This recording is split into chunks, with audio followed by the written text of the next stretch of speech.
రాయబడినది. మత్తయి సువార్త 13వ అధ్యాయం. ఆ దినమందు యేసు ఇంటి నుండి వెళ్ళి సముద్ర తీరమున కూర్చుండెను. బహుజన సమూహములు తన యొద్దకు కూడి వచ్చినందున ఆయన దోణి ఎక్కి కూర్చునెను. జనులందరూ ధరిని నిల్చుండగా ఆయన వారిని చూచి చాలా సంగతులను ఉపమాన రీతిగా చెప్పాను. ఎట్లనగా, ఇదిగో విత్తువాడు విత్తుటకు బయలు వెళ్ళెను. వాడు విత్తుచుండగా కొన్ని విత్తనములు త్రోవ ప్రక్కన పడెను. పక్షులు వచ్చి వాటిని మృంగివేసెను. చాలా మన్ను లేని రాతి నేలను పడెను. అక్కడ కొన్ని లోతుగా ఉండనందున అవి వెంటనే మొలిచెను గాని సూర్యుడు ఉదయించినప్పుడు అవి మాడి వేరు లేనందున ఎండిపోయాను. కొన్ని ముండ్ల పొదల్లో పడెను. ముండ్ల పొదలు ఎదిగి వాటిని అణచివేశాను. కొన్ని మంచి నేలను పడి ఒకటి 100 ఒకటి 60 ఒకటి 30 ఫలించను. చెవులు గలవాడు వినును గాక అని చెప్పాను. ఈ వాక్య భాగంలో మనం గమనించినట్టయితే 12వ అధ్యాయం ముగిసిన తర్వాత అధ్యాయంలో యేసు ప్రభు పరిసయ్యుల చేత యూదుల చేత విసర్జించబడినవాడుగా, లేకుంటే అతడు చేసిన అద్భుత కార్యాలు కాబట్టి వారిని బాగు చేయడం, దయ్యాన్ని వెళ్ళగొట్టడం, జనులందరూ అతన్ని బట్టి ఆశ్చర్యపడుతుండగా పరిసయ్యులకు యూదుల యొక్క నాయకులకు అది మింగుడు లేదు. వారు అతన్ని తిరస్కరించినారు, అతని ఉపదేశాలను తిరస్కరించినారు, అతడు దైవ కుమారుడని తిరస్కరించినారు, దైవదూషణ చేస్తున్నాడని చెప్పి అతన్ని తిరస్కరించాడు. అప్పుడు ఆయన ఏం చేసిందంటే, తర్వాత అతడు వెళ్ళి ఆ దినమున యేసు ఇంట నుండి వెళ్ళి సముద్ర తీరమున కూర్చుండెను. ఆ ఇల్లు ఆ జ్యూస్ రిలీజన్ ఏమనిపిస్తుందంటే అది ఇశ్రాయేలు వంశానికి సూచన గుర్తుంది. ఇల్లు ఇశ్రాయేలు యొక్క జనాంగానికి ఇల్లు సూచనగా ఉంటున్నది. ఆ ఇంటి నుండి అతడు వెళ్ళిపోయాడు. అతని తర్వాత తల్లి వచ్చి కూడా, ఇదిగో నీ తల్లి అంటే, ఎవరు నా తల్లి, ఎవరు నా తండ్రి అని కంప్లీట్ గా డిటాచ్ అయిపోయినట్టుగా మనం చూస్తున్నాం. అతని నుంచి అతడు ఇంటి నుండి ఎక్కడ వెళ్ళిపోయాడు అంటే, ఏ జలన కొరకైతే అతడు తన ప్రాణాన్ని పెట్టి దాన్ని రక్షించడానికి వచ్చాడు, ఏ జనాంగాన్ని అయితే అతడు ఏర్పరచుకున్నాడో ఆ జనం అతన్ని తృణీకరించినప్పుడు, విసర్జించినప్పుడు, లేకుంటే తిరస్కరించినప్పుడు ఆయన ఇంటి నుంచి ఎక్కడ వెళ్ళినాడంటే ఆ సముద్ర తీరమున ఉన్నట్టుగా మనం చూస్తున్నాం. వెళ్ళి బహుజనములు ఆయన ఆ సముద్ర తీరమున కూర్చుంటాడు. ఈ సముద్రం అన్య జనులకు గుర్తుగా ఉంటున్నది. It signifies the house signifies house of Israel. ఈ మనం చూసినట్టయితే జనాంగం అన్యం 16లో ఇశ్రాయేలు జనాంగం ఇంటికి సాదృశ్యంగా ఉంటే, అన్యజనులు సముద్రం ఒక అన్యజనులకు సూచనగా ఉంటుంది. ఈ యొక్క జనాంగాన్ని విసర్జించినప్పుడు వారి నుంచి వెళ్ళి ఎక్కడ సముద్ర తీరాన్ని కూర్చున్నట్టుగా ఉన్నాము. ఆ తీరముల నుండి వారికి ఉపమాన రీతిగా దోణి ఎక్కి కూర్చుండెను. జనులందరూ ధరిని నిలిచుండగా, ఇశ్రాయేలు ప్రజలు అతన్ని విసర్జించినారు, కానీ ఆ అన్యజనులు అతని వెంబడించి అతని మాటలు ఉండడానికి వచ్చినట్టుగా మనం చూస్తున్నాం. అక్కడ ఆయన ఒక దోణి ఎక్కి కూర్చున్నాడు. ఆ దోణి ఎక్కి కూర్చొని ఆ ప్రజలకు ఉపదేశంగా ఇస్తున్నాడు. ఎట్లా అంటే ఉపమాన రీతిగానే వాళ్ళకు బోధిస్తున్నాడు. ఇక్కడ మనం చూసినట్టయితే బోట్ ఇది అంటే నీళ్ళలో ఉంటుంది. ఈ యొక్క దాన్ని నీళ్ళలో ఉంటున్నప్పటికీ ఆ దోణి ఎక్కి కూర్చున్నాడు, కానీ దోణి నీళ్ళలో ఉన్నది, కానీ ఆ నీటికి సంబంధించినది కాదు. దోణి నీళ్ళలో ఉన్నప్పటికీ నీటికి సంబంధించినది కాదు. దీంట్లో మనం విషయం గమనించినట్టయితే దేవుని రాజ్యాన్ని స్థాపించడానికి, సంఘముని స్థాపించడానికి తన రక్తం ఇచ్చి కొన్ని సంఘాన్ని స్థాపించడానికి లోకంలో వచ్చినప్పుడు ఆ సంఘం ఆ దోణెకు గుర్తుగా ఉంటున్నది. ఆ దోణె సంఘానికి గుర్తుగా ఉంటున్నది. ఆ లోకంలో ఉంటున్నది చర్చ్, కానీ లోకానికి సంబంధించినది కాదు.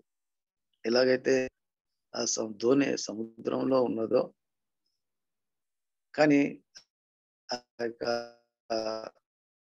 నీటికి సంబంధించినది నీటిలో ఉన్నది, కానీ నీటికి సంబంధించింది కాదు.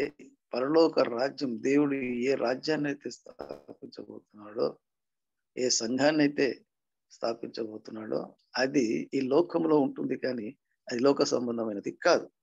అయితే ఇక్కడ ఈ ఉపమానం చెప్తున్నాడు. ప్రజలందరూ వింటున్నారు, ఆయన ఉపమానాలు తెలియజేస్తున్నారు. ఇక్కడ అన్యజనులకు ఆయన ఉపదేశిస్తున్నాడు ఏంటంటే ఉపమాన రీతిగా తెలియజేస్తున్నాడు. రాజ్య సంబంధులకు ఆ ఉపమాన భావాన్ని తెలియజేశాడు, కానీ అన్యజనులకు మాత్రం ఉపమాన రీతిగానే బోధించాడు. అంటే దైవిక సంబంధమైన మర్మాలు అన్యజనులకు అర్థం కావు. అవి సంఘము ద్వారా లేకుంటే యేసు క్రీస్తు ద్వారానే ఆ మర్మాలు బయలుపరచబడతాయి. కాబట్టి మన తర్వాత ముందు భాగంలో మనం వెళ్ళి చూసినట్టయితే శిష్యుల చేతని అడుగుతారు, ఎందుకు నీవు ఉపమాన రీతిగా నువ్వు మాట్లాడుతున్నావు, ఉపమాన రీతిగా ఎందుకు మాట్లాడుతున్నావు అని విశదీకరించి మాట్లాడవచ్చు కదంటే, అది మీకు తెలియబడుతుంది, దాని మర్మాలు, కానీ అన్ని జనులకు తెలియబడవు అని ఆ విషయాన్ని తెలియజేస్తూ ఈ యొక్క ఉపమాన్ని తెలియజేసినట్టుగా మనం చూస్తున్నాం. పరలోక రాజ్యాన్ని గురించి ఉపమాన, విత్తువాడు విత్తుటకు బయలు వెళ్ళెను, విత్తుచుండగా కొన్ని విత్తనములు త్రోవ ప్రక్కన పడెను, పక్షులు వచ్చి వాటిని మృంగివేసి. పరలోక రాజ్యము ఇంకను రాలేదు, కానీ పరలోక రాజ్యానికి కావలసిన విత్తనాలు గురించి తెలియజేస్తున్నాడు. పరలోక రాజ్యం ఏ విధంగా ఉంటుంది, పరలోక రాజ్యంలో ఎవరు ప్రవేశిస్తారు, పరలోక రాజ్య విశిష్టత ఏది అన్న విషయాలను తెలియజేయడానికి ముందుగా ఆ పరలోక రాజ్యం దాని గురించి ఎట్లా ఉంటుందంటే, పరలోక రాజ్యం వాడిని చూసి చాలా సంగతులు, ఇదిగో విత్తువాడు విత్తుటకు బయలు వెళ్ళెను, వాడు విత్తుచుండగా కొన్ని విత్తనాలు త్రోవ ప్రక్క పడెను. విత్తనాలు విత్తడానికి వ్యవసాయకు వెళ్తున్నాడు, కానీ ఆ విత్తనాలు ఏమైతుంది, కొన్ని త్రోవ పక్కన పడ్డాయి. త్రోవ చాలా గట్టి హార్డ్ సాయిల్ గా ఉంటుంది, కాబట్టి ఆ హార్డ్ సాయిల్ పక్కన పడ్డవి, ఆ ల్యాండ్ కూడా చాలా హార్డ్ ఉంటుంది, కాబట్టి దానిపై పడిన విత్తనాలు భూమిలోనికి చొచ్చుకొని పోవు. ఈ యొక్క భూమి నేల, వ్యవసాయ నేల, అది మానవ హృదయానికి గుర్తుగా ఉంటున్నది. వ్యవసాయకుడు ఆ విత్తనాలు విత్తుతుంటే ఏమవుతుందంటే, త్రోవ పక్కన విత్తనాలు ఎటువంటివంటే ఈ యొక్క కఠినమైన హృదయం కలిగిన నేలగా ఉంటుంది. ఆ హృదయం నేల ఏ విధంగా కఠినంగా ఉంటుందో ఆ విధమైన హృదయం కొంతమందిలో ఉంటుంది, అందరిలో కాదు కానీ కొంతమందిలో అటువంటి హృదయం ఉంటుంది. వారు వాక్యాన్ని వినరు, వాక్యాన్ని ఆలకించరు, వాక్యం చెప్తే కూడా వినరు, వాక్యానికి విరోధంగానే వారు ప్రవర్తిస్తారు. కాబట్టి వారిలోనికి ఆ యొక్క బీజం లేకుంటే ఆ యొక్క విత్తనము వాటి పెనట్రేట్, వారి హృదయాల్లోనికి చొచ్చుకొని పోదు, అది బయటనే ఉంటుంది. వాటిలో అప్పుడు ఏం చేస్తుందంటే అపవాది వచ్చి ఆ యొక్క విత్తనాన్ని తీసుకొని వెళ్తుంది. వానికి ఆ వాక్యం నిష్ప్రయోజనమే. అంత కఠినమైన హృదయం కలిగిన మనుషులు దానికి సాదృశ్యం ఉంది. కఠినమైన మనస్సు, హృదయం. ఆ హృదయం ఆ వాక్యాన్ని అంగీకరించదు కాబట్టి విత్తబడిన పడిన విత్తనం అపవాది వచ్చి ఎత్తుకొని పోతుంది. ఇక వానికి రక్షణ లేదు ఆ కఠిన హృదయాన్ని. ఆ తర్వాత ఇంకొక విషయం మనం చూసినట్టయితే ఆ పక్షులు వచ్చి త్రోవ పక్కన వచ్చి వాటిని మృంగివేశాను. పక్షులు అంటే ఇక్కడ అపవాదికి గుర్తుగా ఉంటుంది. ఉపదేశం తర్వాత దేవుడు తెలియజేశాడు, ఆ విషయాన్ని విశదీకరించినాడు, శిష్యులకు విశదీకరించినాడు. అపవాది వచ్చి ఆ యొక్క విత్తనాన్ని తీసుకొని వెళ్తుంది. తర్వాత ఇక్కడ ఇంకొకటి విషయం గమనించితే కొన్ని చాలా మన్ను లేని రాతి నేలను పడాను. కొన్ని ఏమంటే చాలా మన్ను లేని రాతి నేలలు పడ్డాయి. ఇది కూడా రాతి నేలనే, కానీ దానిపైన కొంచెం మన్ను ఉంది. అది ఆ విత్తనం వేసినప్పుడు అది మొలకెత్తింది. మొలకెత్తిన తర్వాత అది కొన్ని దినములు మాత్రమే, అంటే అది బ్రతుకుతుంది. దానిలో ఆ నీరు ఉన్నంత వరకు అది సూర్యుడు ఉదయించగానే, మన్ను లోతుగా ఉన్ననందున అది వెంటనే మొలిచెను. కానీ సూర్యుడు ఉదయించినప్పుడు అవి మాడి వేరు లేనందున ఎండిపోయాను. అది మొలిచింది, వాక్యాన్ని స్వీకరించింది. ఆ హృదయం వాక్యం అతనిలోనికి వెళ్ళింది. కానీ ఇప్పుడైతే సూర్యుడు ఉదయించినప్పుడు ఆ వేరు లోతుగా లేనందువలన అది ఎండిపోయింది.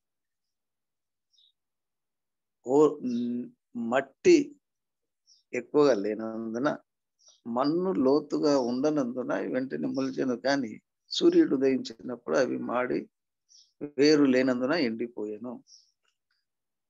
ఆ యొక్క ఎండిపోయిన పరిస్థితి ఎందుకు కలిగిందంటే వేరు లేదు. వాక్యంలో లోతైన అనుభవానికి వెళ్ళడానికి ఇష్టపడని వారు, వాక్యానుసారంగా జీవించేవారు ఎప్పుడైతే ఎండ వేడిమి తగిలిందో అది వేరు లేనందున ఎండిపోయింది. ఈ ఎండ, ఇది సూర్యరశ్మి ఆ తీక్షణమైన ఎండ తగిలినప్పుడు అది ఎండిపోయింది. ఈ యొక్క ఎండ ఇది దీనికి ఎందుకంటే పర్సిక్యూషన్స్, ఎప్పుడైతే బాధలు, ఇబ్బందులు, సమస్యలు ఎదురైతే ఆ యేసు ప్రభువును అంగీకరించినప్పుడు, యేసు ప్రభు ఆ ఉపదేశాలకు లోబడి జీవించాలని తీర్మానించుకున్నప్పుడు, ఎప్పుడైతే బయట నుంచి ఈ యొక్క హింసలు కలిగినప్పుడు వాడు ఏం చేశాడు, హింసైనను అభ్యంతరపడుంది కనుక వాడు ఎండిపోతుంది. కానీ సూర్యరశ్మి ఒక మొలకకు కానీ చెట్టుకు కానీ ఎంత ఉపయోగం ఉంటుంది. దాని ద్వారానే, సూర్యరశ్మి ద్వారా భూమిలోని సారాన్ని గ్రహించిన ఆ చెట్టు సూర్యరశ్మి ద్వారా అది ఫలించడానికి ఎంతో దోహదపడుతుంది సూర్యరశ్మి. కానీ వేరు లేని జీవితం ఉన్నప్పుడు ఏమైపోతుందంటే అది మొలక ఎండిపోతుంది.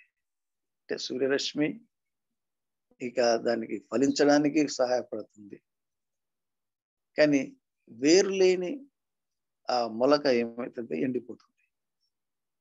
ఆ ఎండిపోయిన దానికి నిష్ప్రయోజనంగా అయిపోతుంది. కొన్ని నీళ్ళు కొన్ని ఎక్కడ పడినామంటే అది వాక్యం శ్రమ అయినను హింస అయినను కలగానే అభ్యంతరపడను. ముండ్ల పొదలిన విత్తపడిన కొన్ని ఏంటంటే ముండ్ల పొదలో పడ్డాయి. ముండ్ల పొదలో పడిన విత్తనం అది మొలకెత్తింది, కానీ ఈ లోక సంబంధమైన ఐహిక విచారం కానీ, ధనాపేక్ష కానీ, లోభత్వం కానీ, ఇక ప్రతి విధమైన ఇక ఈ యొక్క దురాలోచనలు కానీ, లోక సంబంధమైన వాటి అన్నిటినీ అనుభవించాలని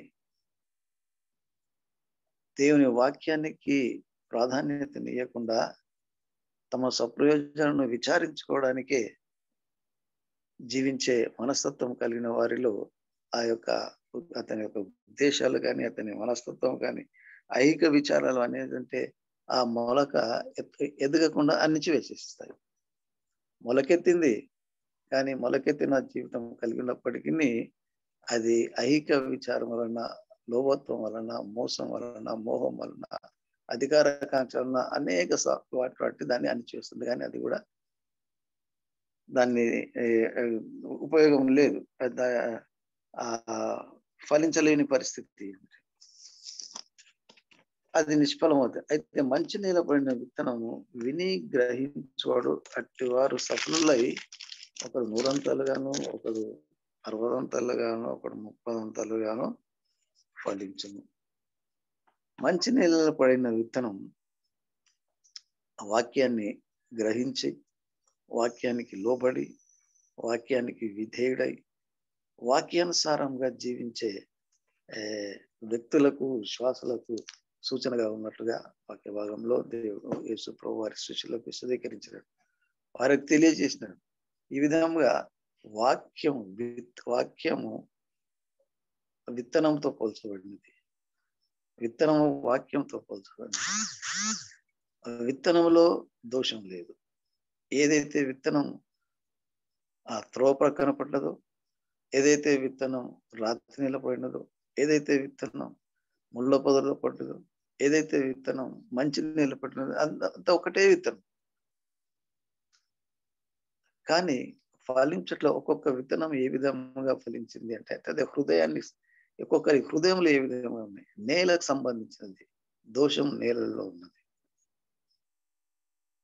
అంటే ఆ హృదయం, ఒక్కొక్కరి హృదయాలు ఆ నేల హృదయానికి సంబంధించింది. కాబట్టి వ్యక్తుల యొక్క హృదయాల్లో ఆ యొక్క విత్తనం ఎలాగో ఫలిస్తుందో, లేకుంటే ఎలాగో అభివృద్ధి చెందుతుందో ఈ విషయంలో మనం గమనించినట్టయితే, విత్తనంలో దోషం లేదు,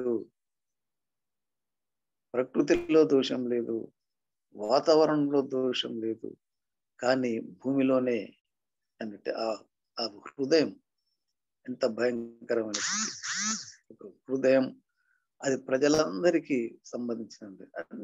అన్ని వ్యక్తులకు, అన్ని ప్రాంతాల వారికి, అన్నిటికీ అది అన్యజనులకే కానీ, ఇశ్రాయేలులే కానీ, ఎవరికైనా విషయాన్ని గురించి తెలియజేస్తే ఆ హృదయం మనం దీన్ని మనం అన్వయించుకుంటే మన హృదయాలు ఏ విధంగా ఉంటున్నాయి? కఠినమైన హృదయంగా ఉంటుందా? వాక్యం చేత హెచ్చరింపబడుతున్నాం, వాక్యం చేత బోధింపబడుతున్నాం సంవత్సరాల కొలది, కానీ వాక్యానికి సంపూర్ణమైన విధేయత మనం కనపరుస్తున్నామా? ఏదో మామూలుగా టేక్ ఇట్ ఈజీ అన్నట్లు ఉంటున్నాం. అట్లా మనం వాక్యం ఎన్నిసార్లు విన్నప్పటికీ వాక్యానికి మనం లోపడకపోతే, వాక్యం మన హృదయంలోనికి దూచుకొనకపోతే, వాక్యము చేత మనం సంధింపబడకపోతే, ఆ వాక్యం మన జీవితాల్లో నిష్ప్రయోజనం అయిపోతుంది. అపవాది వచ్చి తీసుకొని వెళ్ళిపోతాడు. ఆ వాక్యానికి అవగాహన మనకు లేకుండా వెళ్ళిపోతుంది. దేవుడు మనలను అంటే ప్రతి ఒక్కరిని ఫలించి అభివృద్ధి పొందాలని ఆశిస్తున్నాడు. కానీ ఫలము లేని జీవితం అంటే మొలకనే లేదు. అసలు నీ వాక్యాన్ని హృదయంలోనికి నీవు ఆహ్వానించలేని పరిస్థితి ఉంటుంది. అట్లా ఉంటున్నావా? లేక రాతి నేల పడిన విత్తనం వల్ల ఉంటుందా? నేల కొంచెం ఉన్నది, వాక్యం వింటున్నాం, వాక్యాన్ని గ్రహిస్తున్నాం, కానీ శ్రమలు వస్తే, కష్టాలు వస్తే, అవమానాలు వస్తే, అపనిందలు వస్తే నాకెందుకు లేదన్న ఆ యొక్క మనస్తత్వం మనం కలిగి ఉన్నాము.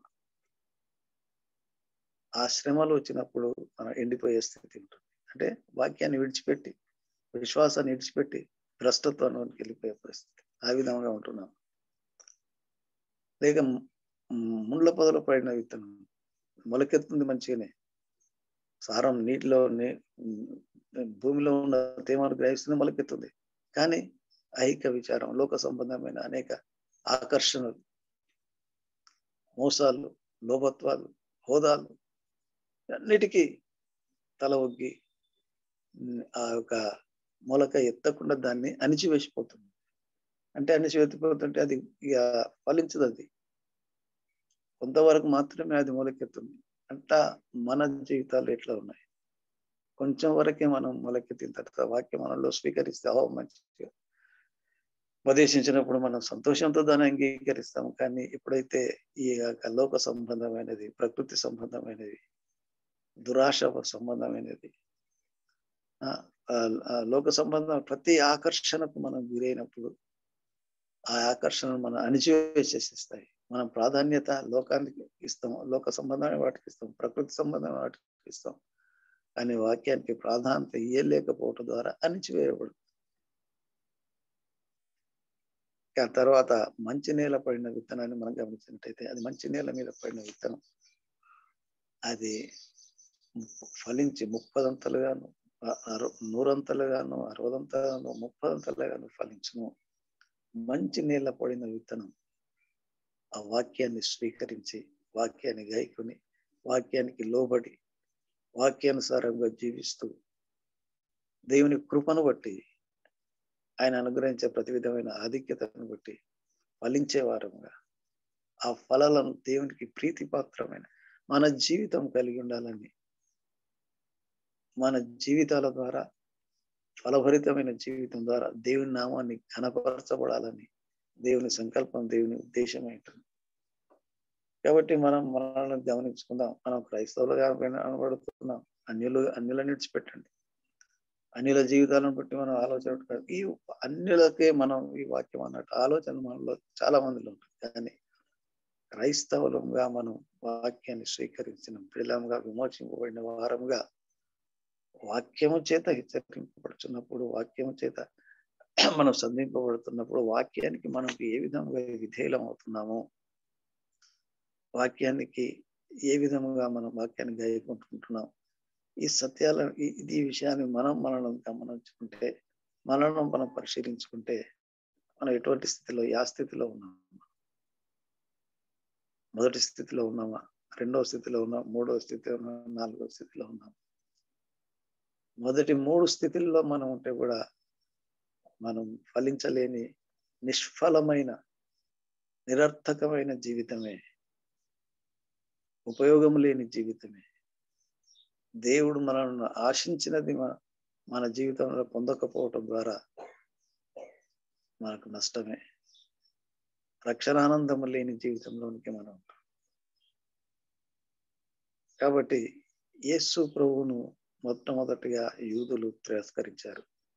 అన్యజనులకు వచ్చాడు, దోణి మీద కూర్చున్నాడు, వారికి ఉపదేశించాడు. వారికి ఉపదేశించిన విషయంలో ఇవి తెలియజేస్తున్నాడు. పరలోక రాజ్యం గురించి, పరలోక రాజ్యాన్ని స్థాపించడానికి వచ్చిన ఆయన ఆ యొక్క మర్మలను మొట్టమొదటిగా తెలియజేస్తున్నాడు. పరలోక రాజ్యం ఏ విధంగా ఉంటుంది, పరలోక రాజ్యం ఎట్లా ప్రారంభించబడుతుంది, పరలోక రాజ్య ప్రవేశానికి ఎవరు అర్హులు, ఆ విషయాలన్నీ ప్రస్తావిస్తూ ప్రాముఖ్యంగా మొట్టమొదట ఈ ఉపమానం తెలియజేస్తున్నాడు. విత్తువాడు విత్తడానికి వెళ్ళెను, విత్తున్నాడు, విత్తనంలో దోషం లేదు, విత్తువానిలో దోషం లేదు. ఆ విత్తనం వాక్యమే, విత్తువాడు యేసు ప్రభువే. ఆ వాక్యం మన హృదయాలలో వెళ్తుందా? మన కఠినమైన మన హృదయం ఉంటే మనలోనికి వెళ్ళదు. కొంచెం నేలనే ఉంటే, కొంచెం వరకే మనం దేవుని యందు భయభక్తులు కలిగి ఉంటాం అన్న విషయాన్ని ఉంటే, శ్రమలు వచ్చినప్పుడు మన వేరు వెళ్ళిపోతుంది. లేక ఐహిక విచారం వలన, మోసం వలన, ధనాపేక్ష వలన, ప్రతి విధమైన లౌకిక సంబంధమైన, లోక సంబంధమైన ఆకర్షణ గులై వాటికి ప్రాధాన్యత ఇస్తూ వాక్యానికి ప్రాధాన్యత ఇకపోతే అవి మనల్ని అణిచివేసేస్తాయి. అలాగున్న మన జీవితాల్లో నిరర్థకమే, వ్యర్థమే. క్రైస్తవులుగా చెప్పబడుతున్నాం, క్రీస్తు రక్తం చేత విమోచింపబడుతున్నాం అని చెప్పుకుంటున్నాం. కానీ ఏదైతే వాక్యమైన దేవుడు, ఆ వాక్యం మన హృదయంలో నివసించకపోతే, ఆ హృదయం మన జీవితంలోనికి మన చొచ్చుకొని పోయి ఫలించకపోతే, అభివృద్ధి పొందకపోతే మన జీవితాలు వ్యర్థమవుతుంది. ఎప్పుడైతే సంపూర్ణమైన సమర్పణ, కలిగిన వారంగా ఉంటామో అప్పుడే అది మంచి నేల పడిన మంచి నేలగా మన హృదయం ఉంటుంది. ఆ మంచి నేల పడిన హృదయం క్రీస్తు వాక్యం సంపూర్ణంగా స్వీకరిస్తుంది. ఎటువంటి భేషజాలు లేకుండా ఉన్నది ఉన్నట్టుగా సంపూర్ణంగా లోబడినప్పుడు వాక్యానికి విధేయనప్పుడు ఆ యొక్క వాక్యం మనలో ఫలిస్తుంది, అభివృద్ధి చేస్తుంది. అప్పుడు దేవుని నామం కనపరచబడుతుంది, మనకు ఆశీర్వాదాలు ఉంటుంది. కాబట్టి ఉపమానం ద్వారా మనం పరీక్షించుకుందాం. మన హృదయం ఏ విధంగా ఉంది? మోసపూరితంగా, అక్రమమైనదా, అన్యాయంగా మనం ప్రవర్తిస్తున్నాను. ఇవన్నీ ఒక కఠిన నీళ్ళకు కానీ, మనులేని నీళ్ళకు కానీ, లేక ఐక విచారం చేత అనుభవపడుతున్న నీళ్ళగా, ముళ్ళ పొదలో పడిన నేలలో పడిన విత్తనం ఏ విధంగా ఫలించదో ఆ విధమైన మనస్తత్వం మనకు కలిగి ఉన్నాము. కాబట్టి మనం జ్ఞాపకం, మన హృదయ క్షేత్రం, మన హృదయం దేవుని వాక్యానికి, దేవుని విత్తనం దానికి సంపూర్ణంగా అనుకూలమైన విధంగా మన హృదయం ప్రతిస్పందించినప్పుడు దేవుని వాక్యానికి ప్రతిస్పందించినప్పుడు అది 30 100 60 ఫలించేస్తారు. అటువంటి ఫలభరితమైన జీవితం జీవించడానికి మన హృదయాలను మనం సరి చేసుకోవడానికి దేవుడు మనందరికీ సహాయం దయచేయునుగాక.